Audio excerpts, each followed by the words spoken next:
29 here, welcoming you to another episode of GTA Autos. And right here, we're right here at the beach, enjoying the view. So, I do have some news. I did buy an office. It takes a while. I don't have a lot of money. You can tell because I just spent almost $1 million, well, over $1 million on this office. So, yeah.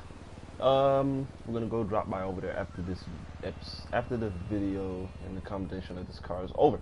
Anyway, what better not to talk about this wonderful convertible, a classic ride, one of my favorite cars that it's based off of, and probably one of the coolest cars in the game to me. That is this little beauty right here. This is the Albany Manana. Now, the Manana, it's a common name in the GTA universe because it's been with us ever since Grand Theft Auto 3. This is one of the original cars that are still being put on the game. What I meant to say, let me redo this. It's one of the first original cars to be brought out in the GTA series from Grand Theft Auto 3. Usually cars from Grand Theft Auto 3 don't last long within the GTA series franchise series. Surprisingly, it's been in every game. What I meant to say. So the Manana is just iconic. It's a common name. So the Manana has been with us, of course, since Grand Theft Auto 3. It's been through a whole bunch of changes. At first, it was based off a little two-door coupe, and it was kind of ugly. It was slow. It was real boxy. Grand Theft Auto Vice City comes along, and since that game is based off the 80s, it was even more boxier. It was even more slower, front-wheel drive. It just really wasn't a cool car. Grand Theft Auto 3, San Andreas comes along. The Manana gets a little makeover. It gets a little rounded off because the 90s, the cars, they didn't get a little boxy. Things were getting a little rounded off, so they rounded off the edges. And the car basically was based off, I think it was based off of Mitsubishi. I can't remember. But Grand Theft Auto Liberty City comes on, and it goes through a huge makeover. Rockstar decides to base the car as like a Mazda Miata, a little two-door roadster convertible, and it was a decent car. It wasn't very fast. I mean, it was a car that just was underpowered, to be exact. Front wheel drive, really not fast. Of course, this is classic Manana. The only thing that was good was it had a cool little body design. Grand Theft Auto 4 comes along, and it goes through a huge makeover. Instead of being based off a Mazda Miata, Rockstar decides to bring this car up to date and letting it be based off a nice, big, heavy, classic American car. And that is a mashup between a Buick Electra and a Cadillac Eldorado. Now, I'm not a big Buick fan, so I'm going to talk about Cadillac. Of course, it made another appearance on this game, but I would say it only had a few minor changes. I would say it got a little narrower, because I remember when it was on Grand Theft Auto 4, it was a little bit wider. They changed the front end basically. So to me, I think it was a little bit more wider than this variant of the Manana. So let's get started with this car, and I cannot wait to get started with what this car is based off of, since it's based off of Cadillac Eldorado basically. And I'm a Cadillac man. I love Cadillacs. Throughout its over 100+ years in business, Cadillac has been stealing the eyes of everyone, bringing out basically the most beautiful and the most amazing cars in the world. They were the first to bring out a closed roof car, because the majority of cars back in the 19 teens were convertible. So they were the first to bring out a closed roof car. They were the first to bring out a whole They were the first to bring out a mass production of cars with V8s. They were the first to offer so many high-tech options for their cars, like including air conditioning, power windows, power seats. This was all in the later on years, like in the 50s and the 40s and all that. But Cadillac was, in its heyday, one of the most exclusive luxury cars in the world. And to be honest with you, Cadillac shouldn't have made it. See, back in the 1920s, when about 1929, when the stock market crashed, everything started going out of business. Cadillac was was actually one of the companies that was supposed to go out of business, but if it wasn't for Chevrolet, Cadillac would never been here today. Cadillac would have been a relic from the past. Still a relic, but it's a brand new updated relic. But if it wasn't for Chevrolet, I don't know how General Motors did it, but I know it was the work of the Chevrolet division. If it wasn't for Chevrolet, Cadillac would have been a thing of the past. That's how it is. So again, Cadillac has been one of the one of General Motors' crown jewels. It's General Motors' crown jewel. It's amazing. It was luxurious. Everyone who was anyone back in the day had one. Frank Sinatra, Dean Martin, anybody who was rich and powerful back in the day had a Cadillac. Elvis Presley was the one that made him very famous in the 50s. It's just, Cadillac is just so amazing to me.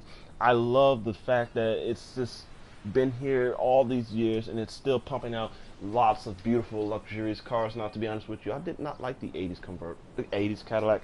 So those are the only decades of Cadillacs I don't like. But the crown jewel of General Motors was Cadillac, and the even more crown jewel is the type of engines they use. Back in the 50s, General Motors developed an engine that was so perfect for Cadillac. It just basically made them to what they are to what they are today. See, General Motors made something called an overhead cam engine. So what does that mean? It means it just made a whole bunch of room in the inside of the engine. What else does that mean to you people who don't understand what I'm talking about? Well, this allowed General Motors to make the engines bigger and bigger, more powerful, even more powerful. With the overhead cam engines, it just focused the way how the pistons were moving and how the camshaft was moving and how the valves were moving. It focused more power between the spark plugs and the valves, creating a more bigger explosion, giving it more power. It allowed the Cadillac to grow bigger and bigger and bigger in size each year, to where it was at its largest in the 1970s. The overhead cam engine was the only reason why Cadillacs were basically stereotyped for being very big and very huge, and they were very big and very huge, but that engine was the reason why Cadillacs were very huge back in the day. More power, more performance, more style, and of course more weight and girth. In the 1970s, this was basically General Motors' largest and insane way of making Cadillac to where it was. General Motors offered the famous Cadillac 500 V8 engine. What's special about the Cadillac 500 V8 engine? Well, it was General Motors' largest engine to be ever put in a production car. This car had a 500 cubic inch, 8.2 liter V8. Now, if you don't know what that means, people who is not a car nuts, the more liters you have in an engine, the bigger it is. So if you have like a 2.0 liter engine, you have a very, very small engine. Chances are it's a 4-cylinder and a little Honda Civic. An 8.2 liter V8 with 500 cubic inch, that is astronomically the largest recorded motor to ever been produced, mass produced for any automobile. It was big, it was heavy, and it was very powerful. Over 350 brake horsepower. These engines made these Cadillacs literally very powerful and very quick on their feet technically back in the 70s term. They were very quick back on their feet in the 70s term. I mean, 0 to 60 in around roughly 8 seconds. I mean, that was kind of sporty, but nowadays that's nothing. But this power was very, very, very huge. And right after, I would say 1975 is where the Cadillac, it's where General Motors ceased production of the Cadillac 500 engine, and I guess that was due to the gas crunch. And this engine was basically very awesome. I'm just telling you this. I might be stuttering all this, but explaining how this engine was so awesome. It was just there. In its 5-year production, it was just the bee's knees. It was the heart of every large Cadillac in production during that time period. From the DeVilles all the way to the Seville to the Eldorado, the Series 62, the limos. They were in all those Cadillacs, and it was very powerful. I don't know how much I can explain it. It's just this is such an awesome engine, and it was a groundbreaking engine. It was history making, basically. This car's engine is very historical. There's never going to be a bigger engine like this in a production car. But don't get me wrong. I'll give you an example. The Cadillac CTS-V. That is a cool car. That is one of my favorite Cadillacs that I can ever imagine. A 6.2 liter supercharged V8 engine that basically is astronomically powerful. The most powerful engine in a Cadillac ever since the 472 Cadillac engine. And that was astronomically powerful. That engine is in also the Corvette Z06. The only reason why they had to add a supercharger to it because the Cadillac CTS-V is a sedan. So do the math. The weight distribution of the two wouldn't give the car as much power. But that car has a supercharger. It's a very fast car. It's faster than the BMWs, faster than the Audis. I think it's faster than some of the more Mercedes-Benzes, but the overall performance of this car is straight awesome. Now we're looking at the Cadillac CTS-V's long lost was granddad, so this is of course based off the Eldorado and the Buick a little bit. So the Eldorado basically was Cadillac's flagship model. It was the most luxurious model that Cadillac has ever had. It was basically that kind of car. Back in 1953 when it was introduced, the Eldorado was just a very special car. It had a convertible. It was very beautiful. The Eldorado from 1953 is one of the second most collectible Cadillacs in the world. First being the 1959 Cadillac models. This 1970s model was basically a personal luxury car. Anybody had these cars. They were just very luxurious. They were very powerful, and it was just so awesome. So the Manana is based off of that. That's the history of General Motors. I was glad to do that. So let's get a little test drive around this car so we can basically see how everything is situated with this thing. So okay, don't make a comment about that. That was a failure. This car has a very large engine. It's not that fast, but this car really shows its Cadillac size. And it's heavy, it's big, it's not very fast, it performs around corners terribly, but that's the beauty of this car. It's a cruiser. It's not a racer. It's nothing to be ripping around corners in. It's just something to cruise around Los Santos in. It's nice, it's luxurious, it just brings you back to a time where everything was just big and build quality was amazing. These cars last for a long time. These old classic General Motors vehicles stood the test of time. And they were basically heavy. They used heavy metal, steel, chrome, and everything just to show how beautiful these cars were. Even the 70s Cadillacs, they really did stand the test of time. Now, I don't know about the 80s Cadillacs, because I'm just not a big 80s Cadillac fan, but I think they stood the test of time too. I just like how this car performs. Now, there's one thing I do hate about this car in that it does not have an automatic convertible roof. It's weird how this car is based off a luxury car from the 70s.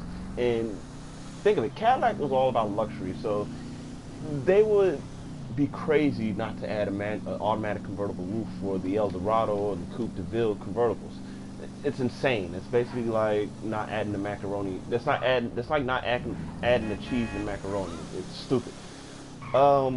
This car does not have the automatic convertible roof. Hopefully in the near future, or maybe when this car is able to be customizable at Benny's garage, we'll have the option to have the automatic convertible roof. That's something that I really think Rockstar should put on this car. This car is relatively easy to find. Just go over there down by the hood and Grove Street. This car is really relatively easy to find now. What I meant by relatively, I mean there's sometimes where you see it around, some days you don't. This car can sometimes be found customized, so that means you won't be dumping a ton of money to it, but it's better to have that one versus a stock one if you want to customize it even more. So this car's not worth much. $800 if you want to sell it over at the garage. It's not worth much, but this car is a cruiser, so don't blame them for not. It's just a cool car. Now the Eldorados are selling on. It depends, like, cause these cars really are not that collectible yet. They're getting to that point where they're. I mean, I would say it like this. I give or take maybe 20 more years, maybe even less, maybe 15 more years in the 70s and in the early 80s Cadillacs, some of them will be very, very, very collectible. The 60s and the 50s and those Cadillacs before then, they're the ones that are in the spotlight right now. Right now, these 70s and late 80s and early 80s Cadillacs, they're just right there behind. They're coming up there soon. They're getting there soon. Sooner or later, these cars are going to be very collectible. Um, Hopefully in the future I get me one. But this is an awesome car. It's not good for racing. It's slow. On a scale of 1 to 10, I give this car a 10 because it's just really cool. It portrays an American classic 70s car. It's big. I love big cars. I I think the hits and misses is, of course, is a 70s classic. The misses is it doesn't have an automatic convertible roof, and it's a little bit narrower than the one from Grand Theft Auto 4. I like the ones from Grand Theft Auto 4. I don't know why I don't know. It might be me, but to me, it just looked like they narrowed the front end or the whole car altogether. They just narrowed it. But yeah, like I said, scale of 1 to 10, I'll give it a 10. Performance, 3. It's not very powerful. Not very powerful. I mean, of course, it's based off a car that had the very rare and iconic engine, with 500 Cadillac engine, but it's just very not powerful, and it cannot keep up with modern day traffic. Basically, it's pretty slow. Um, Styling, I'll give it a 9. It's a beautiful 70s car. The interior, I just wished there was bench seats. I think Rockstar really needs to have the option to let us at least change the interior, like the seats and everything, because these interiors in some of these cars are real stupid. They don't match the overall year of the car. I mean, I remember I look at the Gauntlet. That car is basically portrayed as a Chevrolet Camaro in, I say, right around 2007 to around 2010, and you look in the interior and it's straight 1970s. I'm like, what's wrong with this? So yeah, that's basically all I have to say about this wonderful car. This is what it does in 1929 here, signing off with the Albany Manana and the history of General Motors and Cadillac altogether. So I'll see you guys in the next episode.